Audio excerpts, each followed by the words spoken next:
Cool. Awesome. Very excited to be here on a live interview for a Pretty Normal podcast, joined by Pete Bombaci, the founder of the GenWell Project. It is amazing to have you on here to talk about a very important issue and a foundation, an organization that is doing something that is very, very important. How are you tonight? Xavier, I couldn't be happier, but it's more because of the energy that you bring to what you do that gets me excited about this conversation. Hey, well, in a cycle of ways, you make me excited to bring this excitement because of the things that you're doing and helping the way that you're helping society. So it's going to be a great interview, and let's get it started. I love it, my man.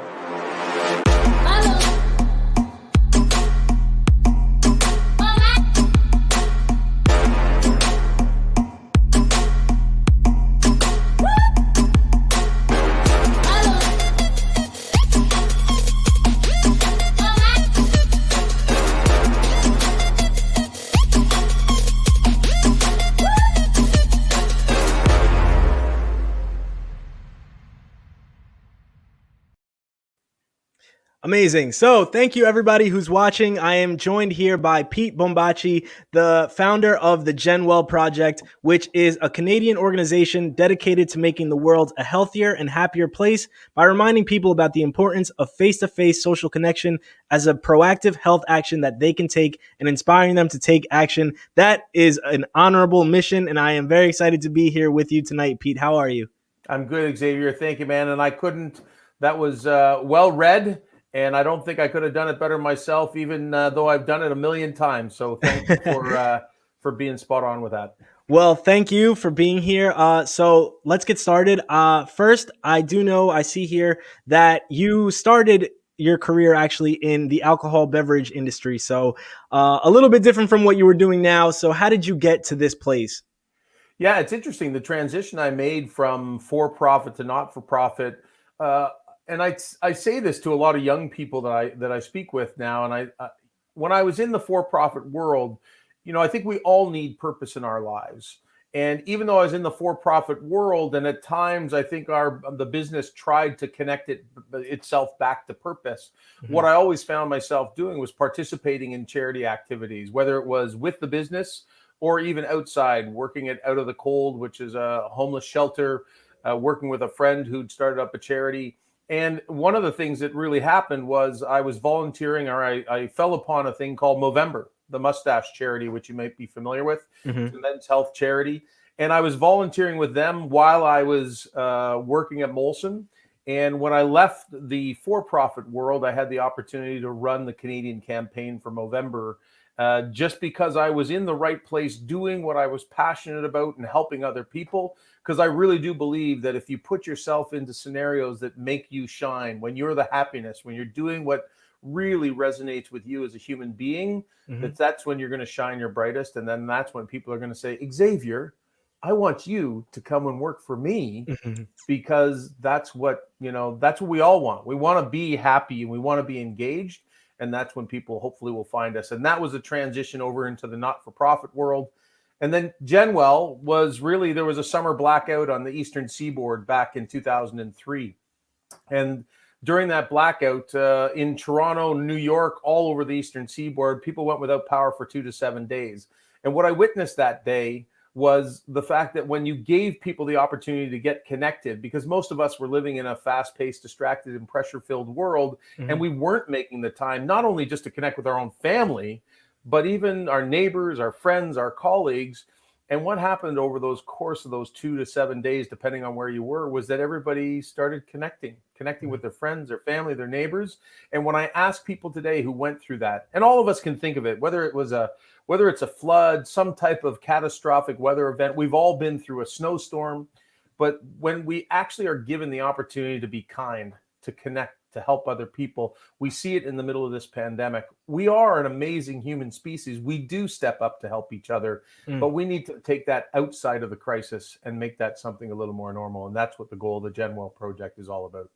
That's amazing. And it's interesting, right? The way that a catastrophic event like that could either bring people together. I think I saw the same thing happen here in New York after 9/11. It brought the city together. Sure. And then, but it, an event like that could also cause people to become more reclusive, a death of a family member or something like that. That could get people to feel more lonely and become more reclusive. So it's interesting the different ways it has effects on people.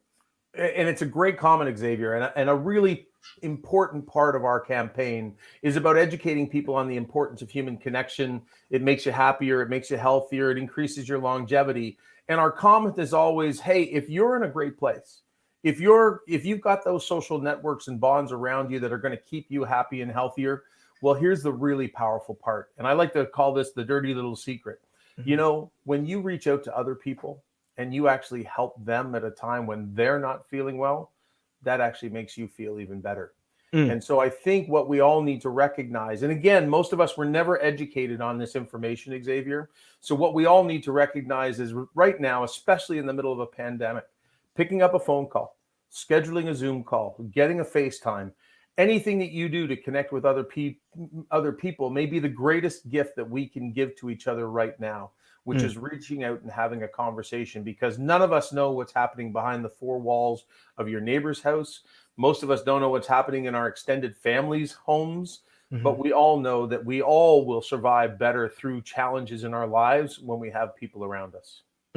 And tell me about how the pandemic exactly might have reshaped your strategy or something, because obviously loneliness was something that was a problem even before the pandemic. The pandemic kind of exacerbated it because we had to go into lockdown and people had to go into isolation. But this was a problem even before that. And it's a unique problem where the age is just everyone. You see a problem with seniors feeling loneliness, and then you see a problem with younger generations also feeling loneliness. So how did the pandemic kind of affect your strategy going forward? Xavier, honestly, my friend, you are all over this already. You totally understand this. So Right. let's say this. Let's first off say that the challenges that we tried to address with the GenWell project, we started in 2016.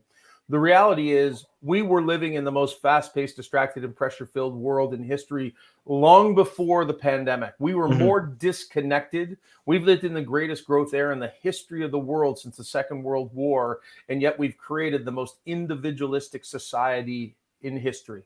Mm-hmm. And so we believed that we could get through this world on our own. And now we're waking up as we go through the pandemic and recognizing, holy cow, when I don't have those, excuse me, those casual collisions every day that I have, whether it's with a neighbor or the folks at the office around the water cooler, or maybe it's calling a friend or whatever, when I don't have that opportunity to have those run-ins, it really does impact us. And that's what the research shows. And so as we headed into the pandemic, the first thing we did at GenWell is we started up a video series, an interview series called Connected Conversations. And what we wanted to do was interview people that could actually connect us to some of the solutions on how we could stay better connected and why we should stay better connected as we were being more isolated in our own homes. But Mm-hmm. our message was always about the power of human connection. We were never an anti-technology campaign. Mm-hmm. Our goal was to find the balance. Technology is here to stay. And Mm-hmm. actually, let's look at what technology has actually done for us over the course of the pandemic, because I would suggest to you that we've actually started to use technology in a better way. Because Mm-hmm. most of us were only passively scrolling through social media feeds and Mm-hmm. feeling the anxiety building and also the waste of time from social media. Whereas now, look at what you and I are doing. You and I are having an incredible conversation. Hopefully, there's some people that are watching that will actually benefit from hearing this information. Well, isn't that the power that Mm-hmm. technology was originally intended to give us? And Mm-hmm. unfortunately, what we've dealt with on most of the occasions, or what we've seen in the media pre-pandemic, was really the unintended consequences that we're all waking up to. That, you know, tech is there, and we live in a distraction economy. We have groups of behavioral psychologists that are working to make us to be addicted to technology for Mm-hmm. the wrong reasons. Mm. But there are so many beautiful things about technology, and one of them is what we're doing right now.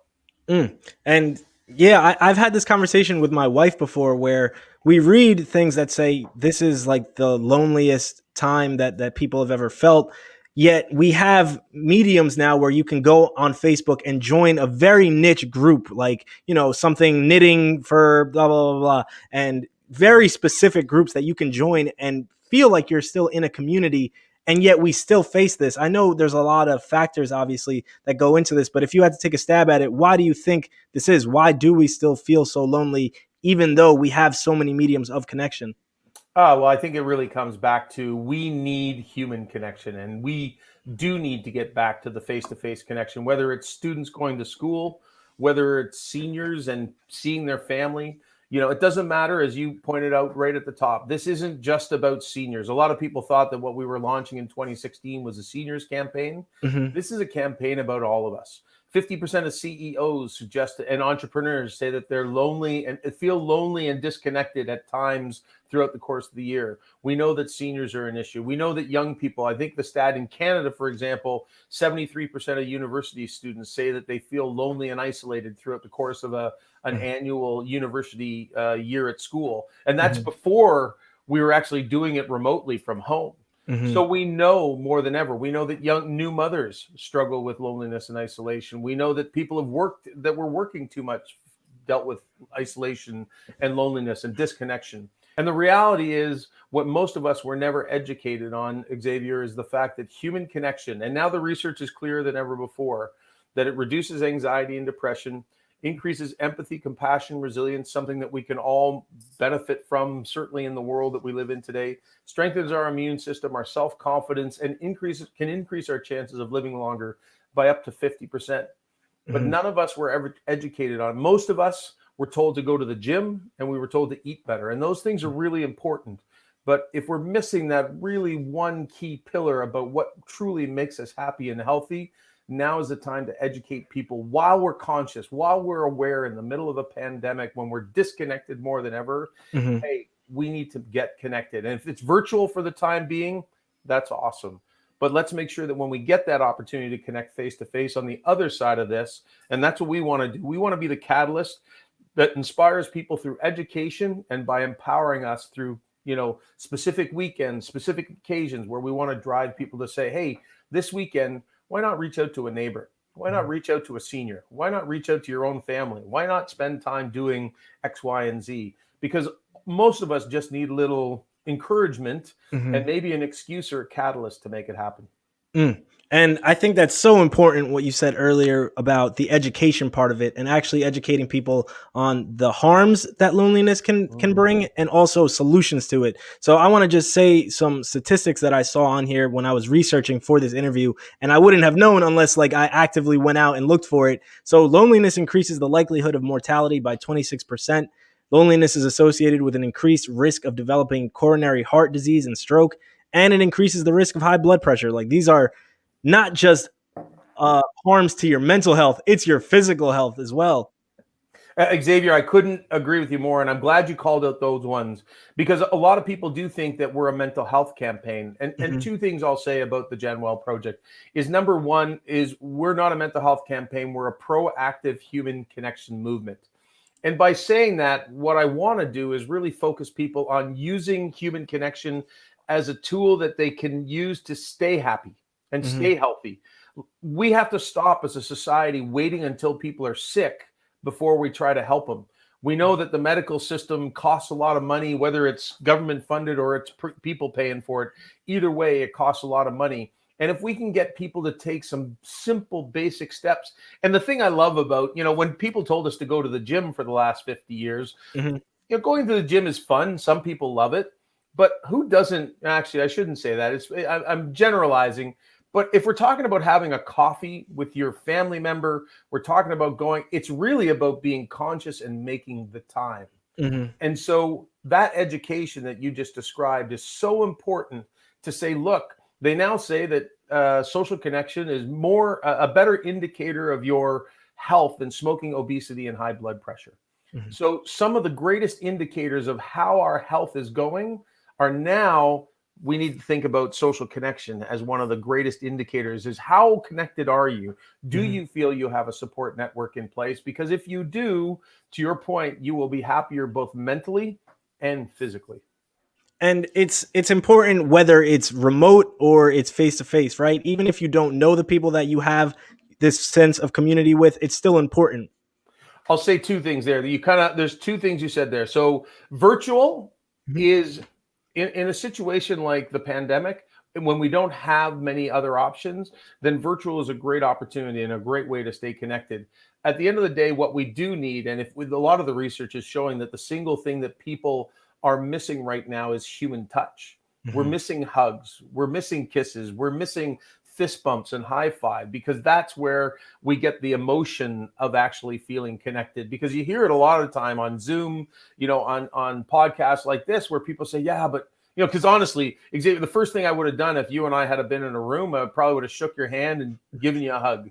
Yep. We wouldn't be doing this podcast if you didn't care Mhm. about the world and making a difference in the world. So, we're missing that aspect of it.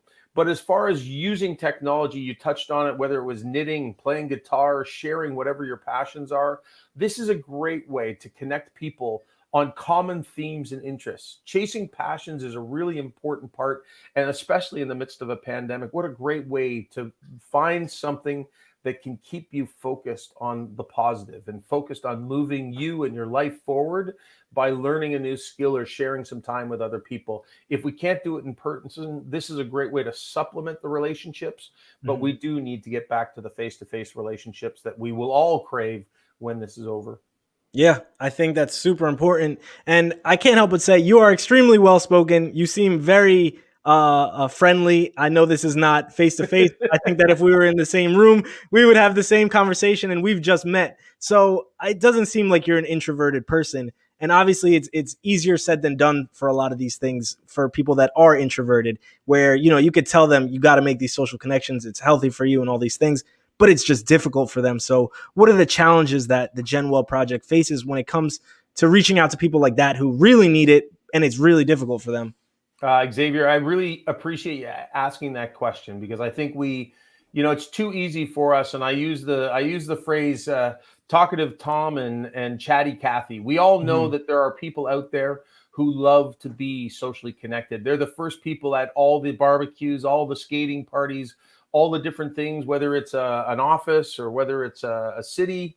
And what we do need to think about is, what is it that those other people might be interested in? Maybe it's a cultural divide, but maybe it is about being an introvert. And I'd respond to that with two things. Number one, introverts need human connection as much as extroverts do. Mhm. They just might need it less often, or they might need it in smaller groups. They don't want to come to the big street party.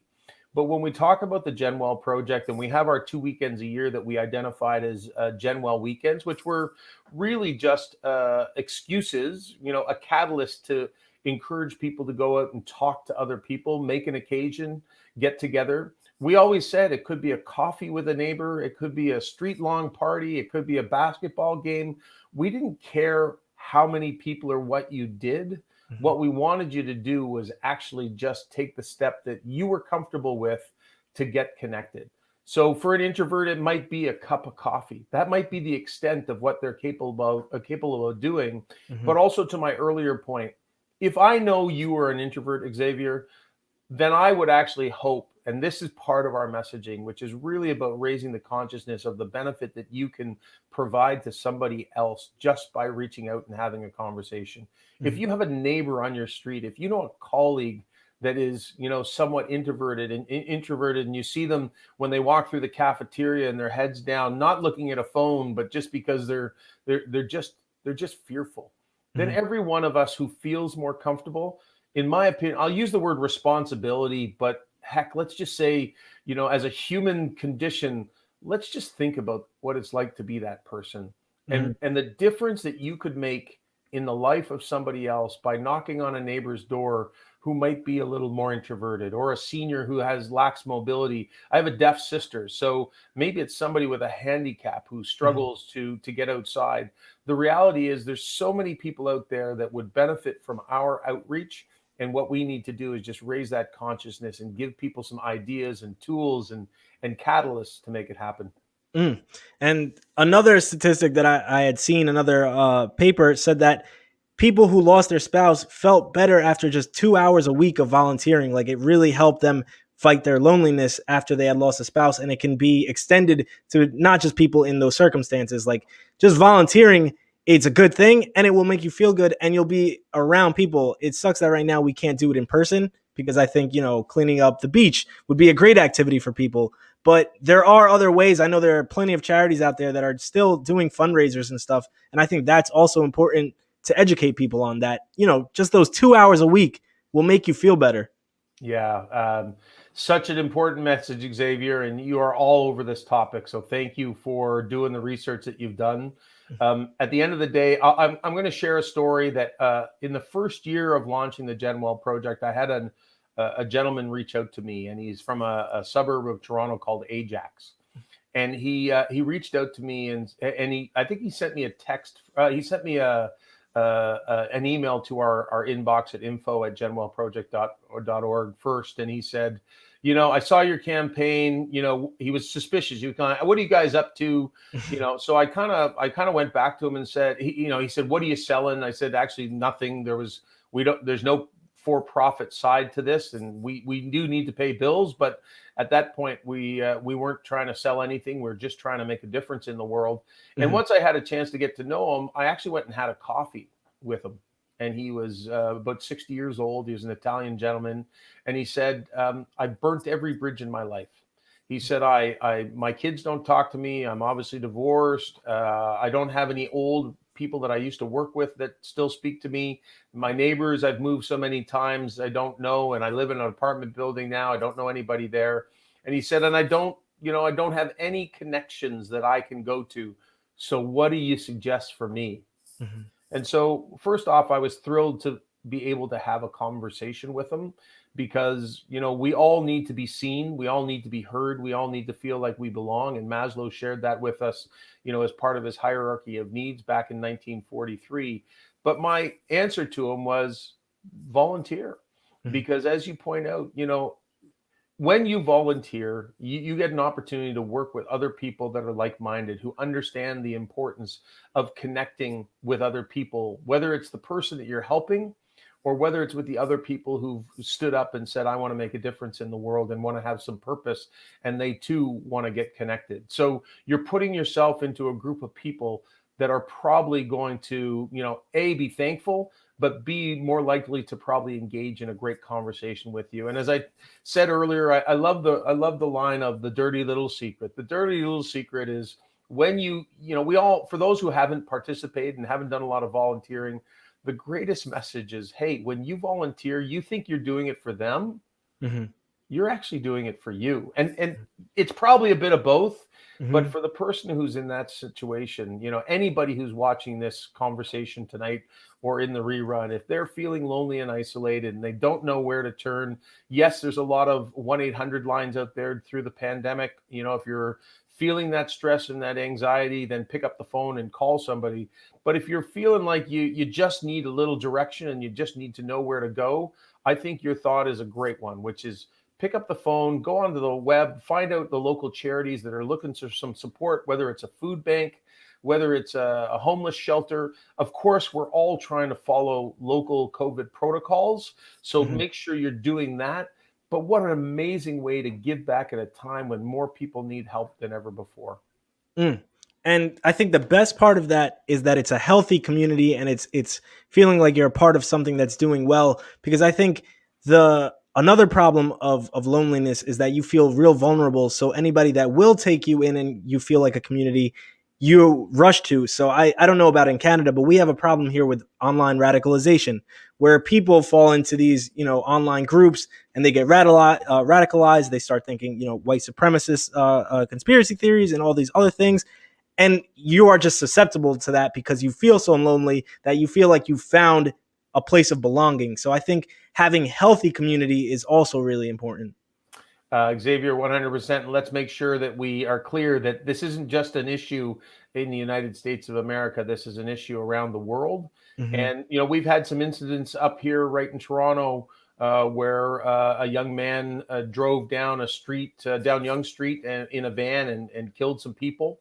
Mm-hmm. And that was because he was part of some group that he was following online. There was another shooting along the Danforth here. We have them everywhere. And I think it's a really important message that human connection is one of the greatest ways that we can overcome these challenges. One way I know we can't overcome it is by tweeting at each other. and, saying nasty stuff to each other, saying you're an idiot, you're a goon, you're a whatever. The reality is when we have a chance, and that's what the research shows, empathy and compassion.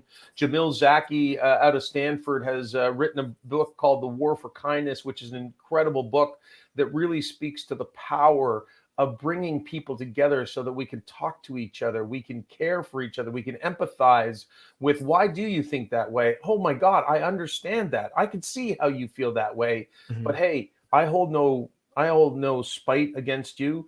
Can we move forward? Can we work together? Can we build a world where you're happy, I'm healthy, and I'm happy, and together we're all happier and healthier as a society and as a community? So yeah, you know what? Political polarization is a huge issue, and obviously all other types of segmentation of the population out there.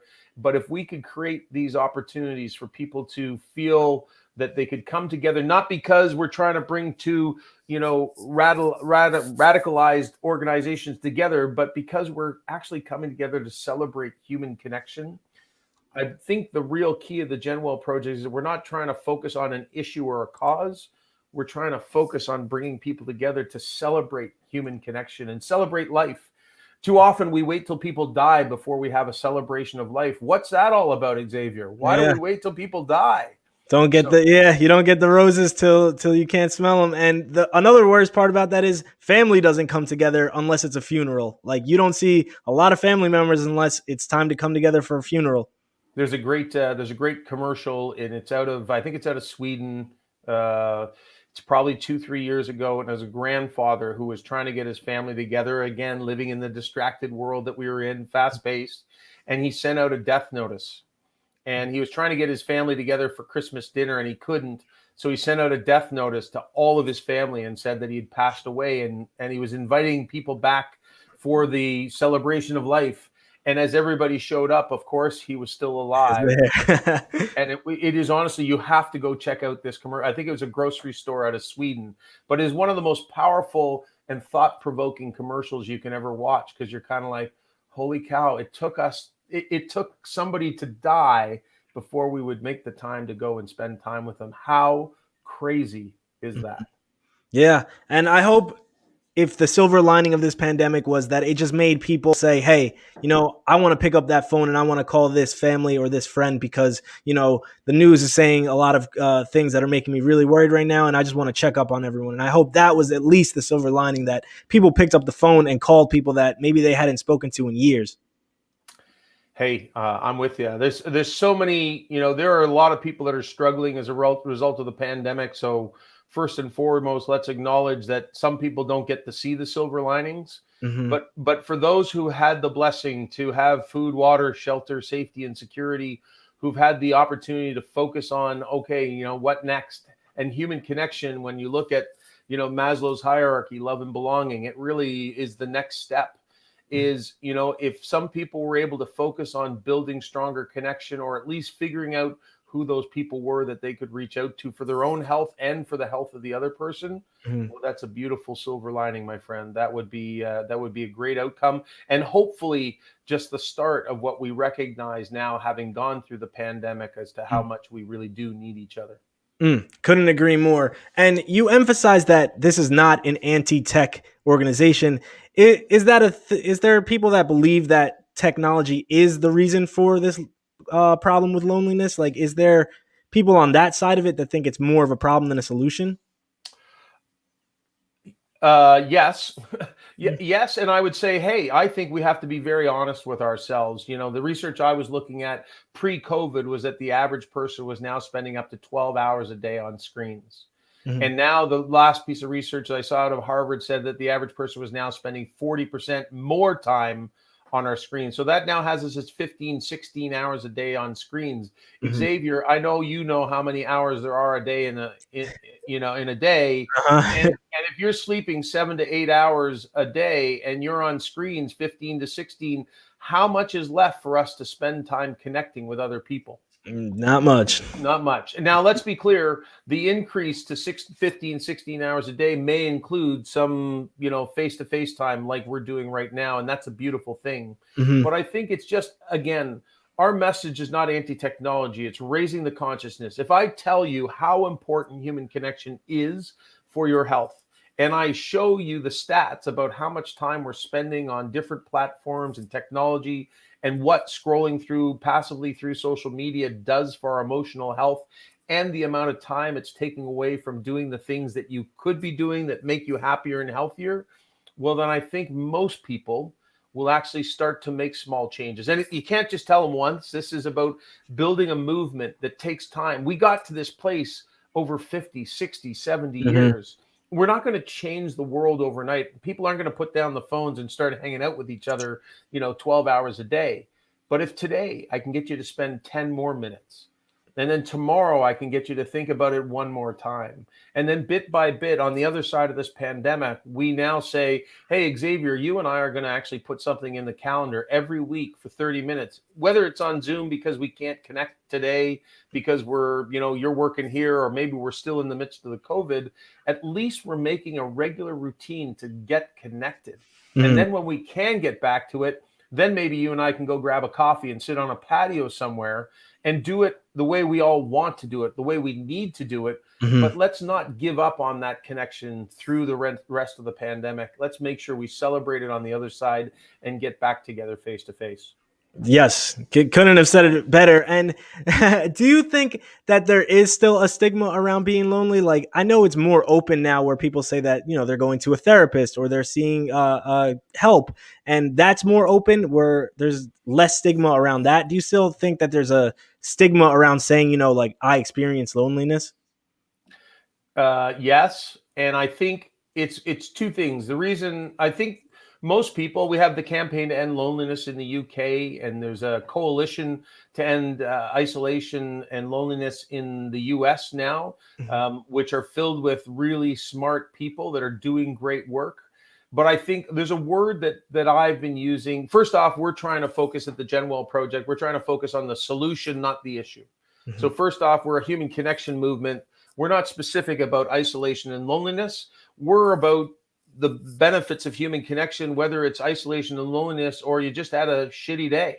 Mm-hmm. The reality is we're all going to go through ups and downs. It could be illness. It could be relationships. It could be, pressure at school or work. All those things can make us feel, can make us struggle. And human connection, a new piece of research out of Massachusetts General only 3 months ago, the single greatest thing that we can do to avoid depression is actually spending time with other people. Mm. So, all these organizations are doing great things.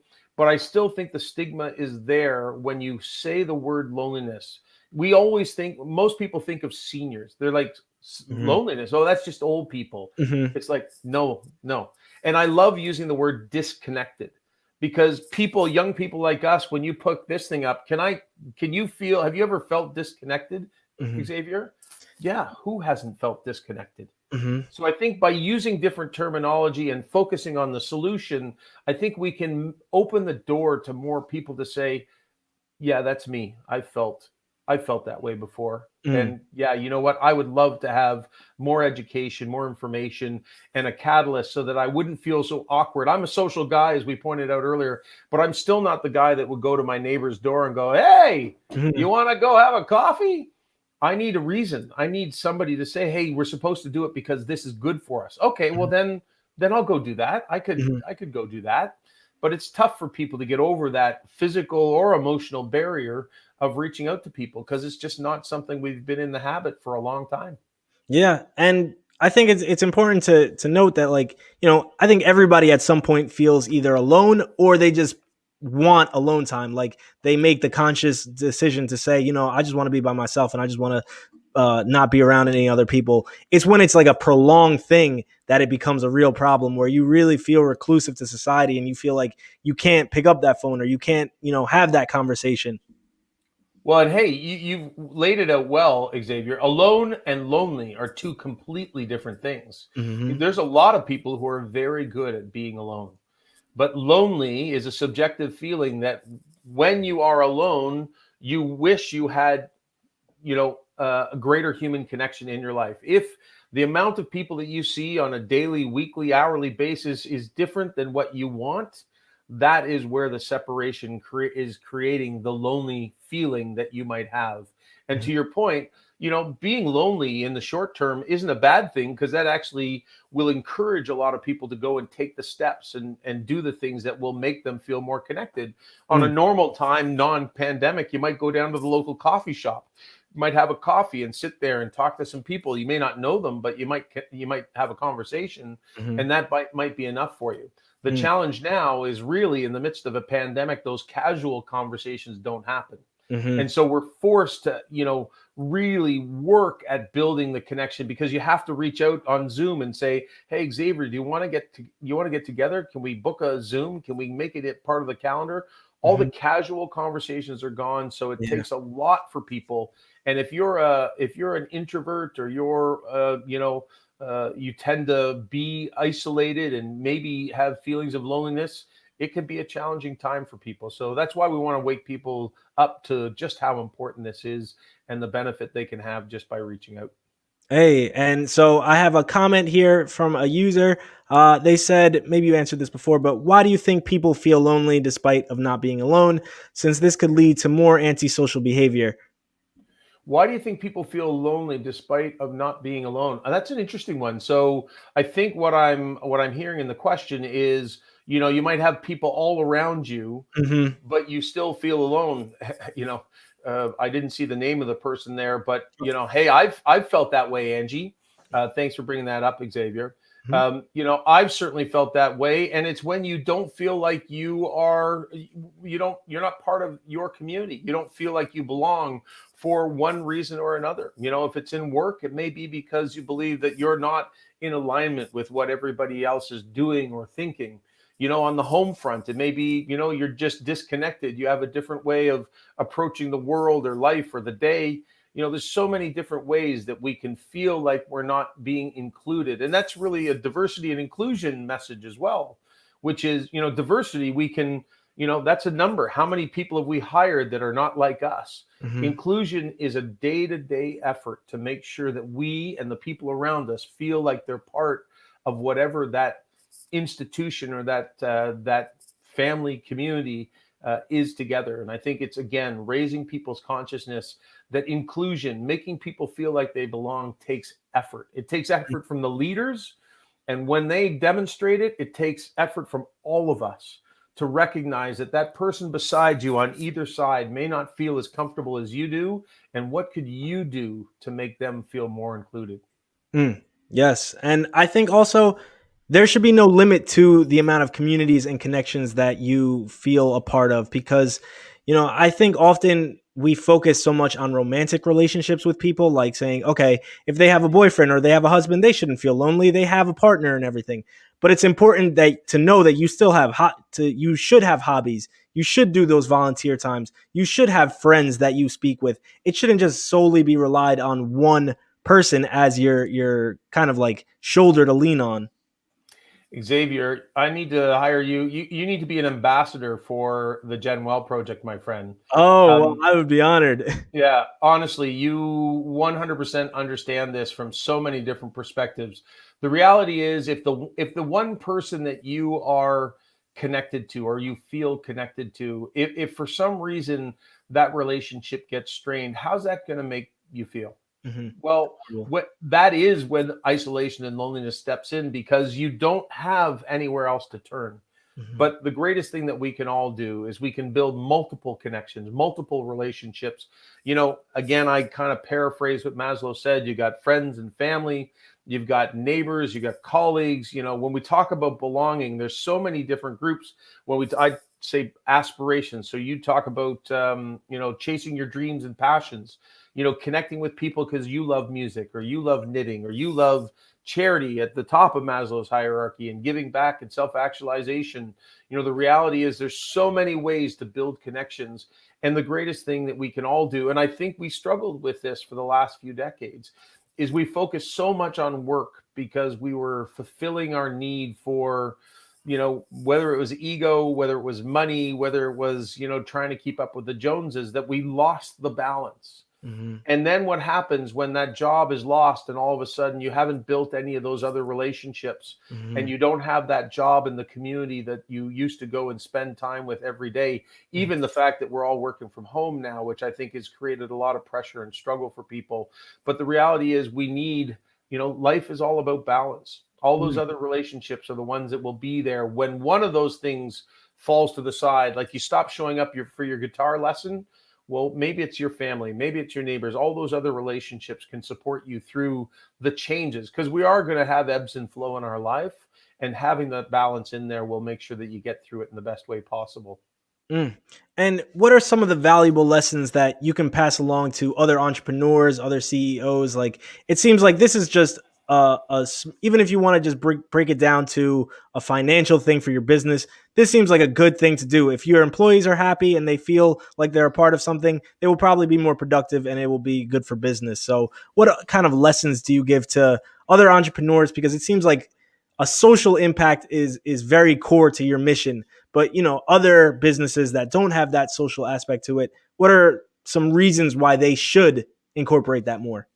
Well, hey, all the stats and all the research show that the benefits of a highly connected workplace basically align with every objective that every CEO and business leader has been trying to achieve for the last 3-4 decades. Now, this has all kind of come to light in the last couple decades because we've become more focused on work. We're spending less time with our community, with our family. So, what does a more connected workplace, greater creativity, greater retention, greater attraction of new employees, greater productivity, greater collaboration, all the things that we want as a business come from actually making sure that your employees are very well connected. And face-to-face connections, this is a Harvard study, a face-to-face business conversation is 32 times more productive than doing something over email. Mm-hmm. So right now we're stuck. We've got to use technology. Zoom is certainly a step in the right direction. But again, if you're trying to build relationships in a world where people don't have a lot of time, we all are defaulting to the people that we know and we trust. I need somebody to design something. I'm not going to go try and find somebody new if I know somebody and I trust them and I know they do great work. Mm-hmm. So it makes it really important for us to build those relationships that help us, do great work, to maintain our business relationships and help us make our jobs easier, make our businesses more successful. And maybe the most important thing is make sure that our employees are living a happy and healthy life while they're, being great contributors to the business. Hey, so that's the private sector. Now, on the flip side, how can governments get more involved in combating loneliness? In my research, I saw a couple years ago the UK implemented a minister for loneliness. That was something that they wanted to do because they had a study that said 9 million people living in the UK felt loneliness. So that's something they really wanted to combat. And I don't know, is there something Canada's doing? Is there other ways that the government can get involved? No, I would suggest that Canada is a little behind the times in regards to stepping it up in regards to isolation and loneliness and the impact, and really about celebrating human connection. As you say, the campaign to end loneliness, which I think is just celebrating its 10th year now, Mhm. has been doing great work and doing some great research or sharing great research about the importance. Their focus is really on seniors. In the U.S., the coalition to end social isolation and loneliness is really just getting underway, but they've got some of the smartest people in the space on that community, and that will be something that I think will start getting rolled out with the support of government. I think this is the real message about why I think governments need to get involved. Mhm. Is first off, the long-term implications of isolation and loneliness. You touched on them at the top of the show, which is, there's a direct correlation to diabetes, dementia, heart disease, chronic illness, early onset of death. So, none of those in themselves, well, they all sound bad, even in themselves. But combined, you look at it and say, holy cow, you're telling me that isolation and loneliness and a feeling of disconnection from one another can actually lead to some of the worst illnesses that we could face as a society. Mhm. Well, we tend to live in crisis mode. We're good with asking people for a drug when we've been diagnosed with something. If you've been diagnosed with cancer, unfortunately, we all want to find the solution. Well, with human connection, the goal here needs to be saying, okay, well, if we know that people that get lonely and isolated face all these additional challenges, what's the solution? Do we wait till they're lonely and isolated before we actually try to help them? Mm. Or how about this, Xavier? How about we start sharing a message proactively that encourages people to stay connected with themselves, with their friends, their family, their neighbors, and really focus on the positive, proactive steps that we can take. Mm. Proaction is something that's really difficult to sell. Finding businesses, finding, even the medical community, the drug community, they don't want to support those types of initiatives because there's not a lot of money in prevention. Mm-hmm. And so really, if we know that we can prevent all of these illnesses and the costs associated with them, at least to some degree, I think the old adage is an ounce of prevention is worth a pound of cure. I would suggest that it's a really smart investment on behalf of government to step in and be part of educating people about the importance of human connection, and Mm-hmm. then giving them the catalyst, giving them the reason to actually reach out to one another. And the whole concept around our GenWell weekends that we had, one in May and one in September, is about bringing people together around the idea of human connection. Because when we do something all at the same time, think of, St. Patrick's Day, the 4th of July, New Year's Eve, we all know what to do. Mm-hmm. And when we all know what to do and it's focused on a positive message, it makes it easier for us all. We all know that on the 4th of July, you put on the Star Spangled Banner, you put on the colors, a silly hat, get some noisemakers, and, go outside and connect at a park with your friends, whoever. Mm-hmm. Well, that is a bit of what we're talking about. But what we need to do is explain to people why that is so important. Yes, it's about celebrating our country, but actually what it is a catalyst to get people to get connected. And so if we can educate people and we can give them a few more catalysts throughout the course of the year that help them build healthier connections, then we will all be better off. And governments need to be a part of it, because the longer term implication is less people ending up in an emergency room or a doctor's office. Mm. And I think it's going to take a lot of innovation and a lot of just, creative, unique ideas like that. And like before the pandemic, I saw a big rise in the popularity of co-living or co-working spaces. And I think that's also very important. We have another question from a user, Remy Flazi here. He says, what if the problem is you, speaking in general, when it comes to socializing and don't have enough confidence to apply yourself to community, or you're afraid of rejections? That was something we spoke about earlier, kind of being an introvert or just being afraid to break out of your shell. If you could speak on that again. Yeah, Remy, it's a great question, and I think there's a lot of people who face it. So, I kind of run down the list. So, if you're able to go out and just knock on somebody's door, awesome, that's great. If that's not something you can do, certainly there's your family that you might be able to reach out to. That doesn't work. Okay, well, we have our GenWell weekends, or what will be a GenWell weekend when we come back, which are weekends specifically dedicated to reaching out and getting connected. So now you have an excuse to reach out to somebody and get connected by saying, hey, I'm reaching out to have a coffee with you, or I'm trying to get a few people together for a barbecue because we're celebrating the GenWell Project, which is about catalyzing our family, our street, our community to get connected. So maybe there's a solution. But, Xavier and I talked about it earlier. If all else fails, if family, friends, neighbors, and colleagues don't work for you right now because we can't get out and go have a coffee and get connected with strangers just by sitting on a cafe and having a coffee, well, then I think the real solution is about volunteering and finding your community. We can all help somebody. There's no greater feeling than seeing a smile on somebody's face when you acknowledge them and you help them and you show your kindness and support. So what is it that you're passionate about? Is it helping seniors? Is it helping young people? Is it helping the homeless? Is it helping people that have food insecurity? Is it about the environment? Do you want to go out and meet a group of people that are going to go clean up a park? Find the thing that you're passionate about, and then go, I hate to say, go search the internet, type in your passion and your local community. And if it's not in your local community, I'm sure it's not far away.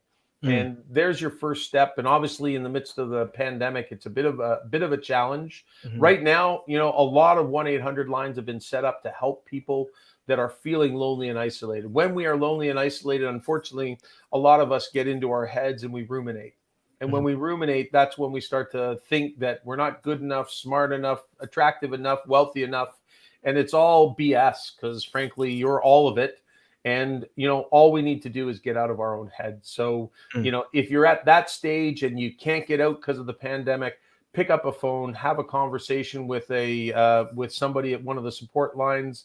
It's all anonymous, so you don't have to divulge. You just want to get out of your own head and have a conversation. So I hope, Remy, that kind of gives you a little bit of a step by step. Here's 10 different ideas, Mhm. and just pick the one that's right for you.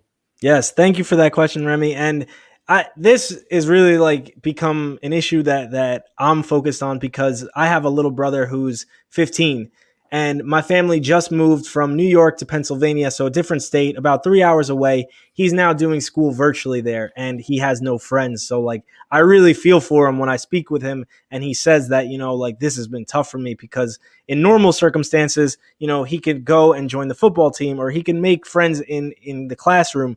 Right now, virtually, it's very, very difficult. And he's been feeling like the need to come back to our old, like where we used to live, which is 3 hours away. He's been trying to do it every single weekend because he doesn't want to feel lonely. He doesn't want to feel like he's out there by himself with nobody his age range. It's a challenging time, Xavier. Your brother's in a bit of a unique situation.